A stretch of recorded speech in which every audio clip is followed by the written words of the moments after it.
ভাই গাড়িটা নতুন কিনছি। ভালোই হয়েছে, মোটামুটি ঠিকঠাক তো আছে। কত গেছে? যতই গেছে ইনস্ট্রুমেন্টই তো মনে লইছ। হ্যাঁ এমনি তো মোটামুটি গাড়িটা ভালোই, কিন্তু এই যে সানরুফ পুরা গাড়ি লইতে টাটা 5টা লইতে আরো কত গাড়ি আছে উপরে সানরুফ আছে, ইটা একটা লই যে অনেকদিন ইটা গাড়ি চলেনি। এর থেকে বেলা তুই অন্য গাড়ি লইতি, রেয়ার ব্যান এসি নাই, ঠান্ডা যেমন এসি কম হইতাছে। তোর মহেন্দ্রার নতুন গাড়ি আইছিল, 3XO আইছিল, এটা লইতে পারতি।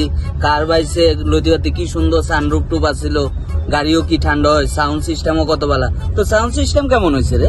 ইটাই লইতে থার লইতে আরো কত গাড়ি আসলো, থার বেড়া লইতে ভেড়াগিরি পাবো লইলে কি বেড়া ইটা বেড়া। আরে থার না লস, তোর সুজুকির এক্সেল ছিল, কি সুন্দর সুন্দর গাড়ি। আর একটা কিটা লইছ